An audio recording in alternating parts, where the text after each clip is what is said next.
warahmatullahi wabarakatuh. Halo adik-adik, ketemu lagi bersama saya Siti Nur Halimah, masih dalam suasana belajar dari rumah. Kali ini Ibu akan mencoba membahas tentang materi ekonomi kelas 10 tentang peran pelaku ekonomi dalam kegiatan ekonomi. Nah, untuk tujuan pembelajarannya adalah siswa diharapkan mampu untuk mengetahui tentang apa sih kegiatan ekonomi itu, siapa saja pelakunya, dan bagaimana keterkaitan antara kegiatan ekonomi dengan pelaku ekonomi. Nah, seperti itu ya tujuan pembelajarannya. Nah, hari ini kita langsung saja ke materinya, yaitu tentang produksi dalam kegiatan ekonomi. Sebelumnya, Ibu mau bertanya dulu. Kegiatan ekonomi itu ada berapa? Ayo jawab yang di rumah. Nah, betul. Jadi kegiatan ekonomi itu ada 3 ya. Yang pertama itu ada produksi. Betul. Yang kedua itu ada konsumsi. Dan yang kedua itu ada konsumsi. Dan yang ketiga itu ada distribusi. Nah, untuk yang pertama kali kita bahas adalah tentang produksi. Nah, produksi dalam kegiatan ekonomi. Nih, di sini Ibu sudah memberikan konsepnya, peta konsepnya. Yang pertama itu adalah tentang pengertian. Apa sih pengertian dari produksi itu? Nah, ada yang tahu? Pengertian produksi adalah kegiatan menghasilkan atau menambah nilai guna suatu barang atau jasa. Nah, betul. Jadi, dalam produksi itu bukan jangan kalian pikirkan hanya memproduksi barang saja. Jasa pun bisa diproduksi. Contohnya apa, Bu, memproduksi jasa? Contoh untuk memproduksi jasa itu adalah seperti misalkan guru, pengacara, ataupun dokter. Itu juga sebagai produksi, tapi di bidang jasa. Nah, kalau produksi barang itu seperti apa, Bu? Produksi barang itu banyak. Contohnya itu adalah spidol, baju, kerudung. Nah, produksi barang itu ada dari barang yang mentah menjadi barang setengah jadi, atau dari barang mentah menjadi barang yang jadi. Itu yang namanya produksi barang. Nah, seperti itu ya. Jadi Ibu ingatkan lagi bahwa pengertian produksi itu adalah kegiatan menghasilkan atau menambah nilai guna suatu barang atau jasa. Seperti itu ya. Nah, itu pengertiannya. Kita masuk lagi ke yang kedua, yaitu tentang tujuan. Apa sih tujuan dari produksi itu? Nah, tujuan dari produksi itu tiada lain dan tiada bukan. Nah, kita dibagi menjadi 2, yaitu tujuan produksi yang pertama itu bagi produsen. Produsen itu adalah pelaku atau orang yang melakukan produksi tersebut. Disebutnya adalah produsen. Nah, untuk produsen, apa sih tujuan produksi itu? Tujuan produksi bagi produsen adalah tiada lain dan tiada bukan untuk menghasilkan barang dan jasa, menghasilkan atau menghasilkan laba gitu ya maksudnya. Tujuan produksi untuk produsen adalah untuk menghasilkan laba atau keuntungan. Kalau misalkan tujuan produksi dari segi konsumen itu apa?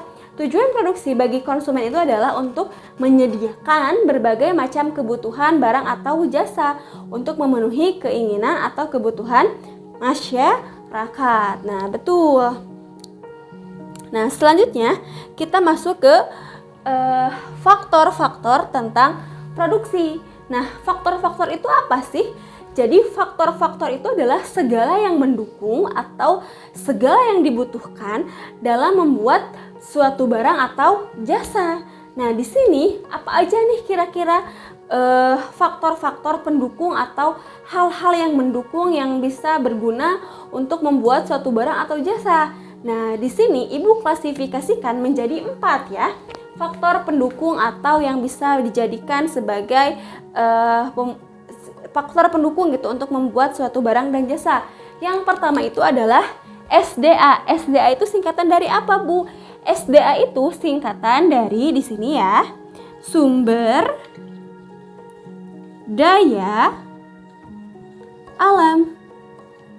Nah, Yang pertama, faktor produksi yang pertama itu adalah sumber daya alam. Sumber daya alam itu apa, Bu? Sumber daya alam itu adalah segala sesuatu yang dibutuhkan dalam produksi itu.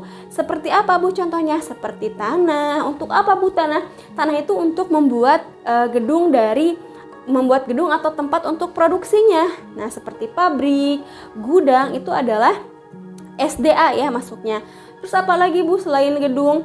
Selain gedung itu ada tanah, udara, bahan tambang, itu termasuk ke dalam sumber daya alam. Seperti itu ya. Paham sampai sini? Oke, lanjutkan ya ke sumber daya manusia atau disingkat menjadi SDM. SDM itu singkatan dari sumber daya manusia.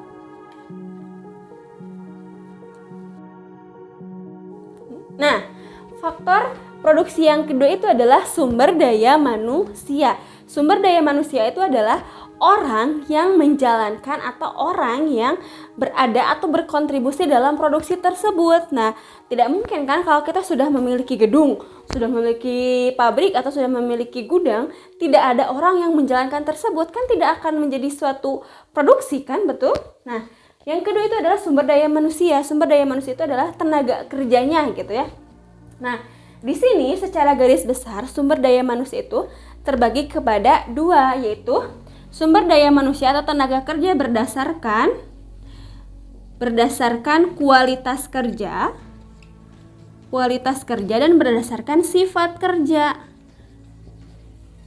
Nah, tenaga kerja berdasarkan kualitas kerja itu terbagi kepada tiga. Ada tenaga kerja terdidik, tenaga kerja terlatih, tenaga kerja tidak terdidik dan tidak terlatih. Apa sih bedanya? Nah, kalau tenaga kerja terdidik itu adalah tenaga kerja yang memerlukan pendidikan khusus gitu ya untuk mendapatkan tenaga kerja tersebut gitu ya. Contohnya apa, Bu? Tenaga kerja terdidik itu seperti dokter, seperti guru, itu merupakan tenaga kerja terdidik gitu ya. Kalau kita mau menjadi guru atau menjadi dokter, kita harus melakukan pendidikan yang formal seperti itu ya. Yang kedua itu adalah tenaga kerja terlatih.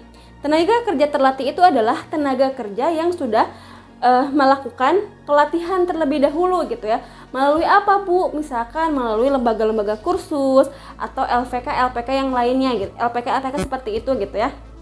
Lembaga-lembaga kursus seperti itu adalah tenaga kerja terlatih. Contohnya apa, Bu? Tenaga kerja terlatih. Contohnya itu adalah penata rias. Terus biasanya itu tukang dekorasi. Nah, seperti itu ya. Atau bahasa-bahasa. Nah, orang-orang yang seperti itu adalah tenaga kerja terlatih. Selanjutnya adalah tenaga kerja tidak terdidik dan tidak terlatih. Contohnya apa, Bu? Contohnya itu adalah penyapu jalanan. Kan kalau misalkan kita ingin menjadi seorang penyapu jalanan, kita tidak usah melakukan pendidikan yang formal. Kita tidak usah melakukan pelatihan karena menyapu jalan itu bisa dilakukan oleh semua orang. Nah, itu merupakan pembagian tenaga kerja menurut kualitas kerja. Nah, sekarang pembagian tenaga kerja menurut sifat kerja terbagi kepada dua, ada tenaga kerja rohani dan tenaga kerja jasmani.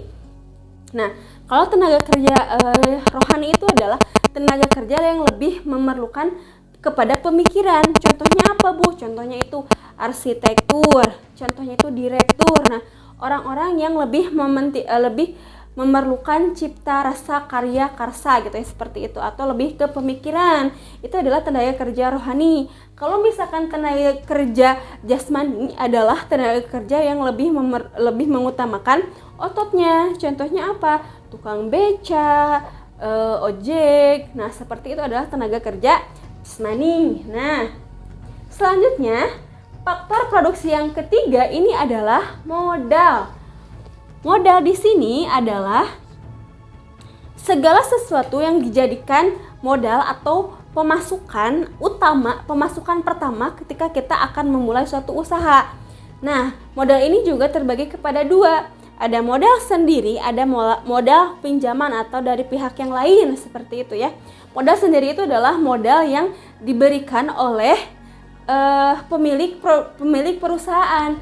Contohnya adalah saya sebagai pemilik perusahaan, saya menginvestasikan modal. Nah, itu adalah modal sendiri. Kalau misalkan modal orang lain atau modal pihak lain adalah saya yang memiliki perusahaan, orang lain ada yang meminjamkan atau menginvestasikan uangnya untuk ke perusahaan saya, itu adalah modal dari pihak lain. Nah, paham ya sampai sini? Nah, selanjutnya adalah skill. Skill itu adalah keahlian yang dimiliki oleh setiap tenaga kerja. Kenapa Bu keahlian harus ada dalam faktor produksi? Iya, kalau misalkan kita tidak memiliki keahlian, buat apa kita kerja gitu ya? Otomatis tidak akan mungkin gitu ya. Seorang pemilik perusahaan akan mengontrak kita gitu ya sebagai pegawainya. Karena apa? Karena dia tidak memiliki skill.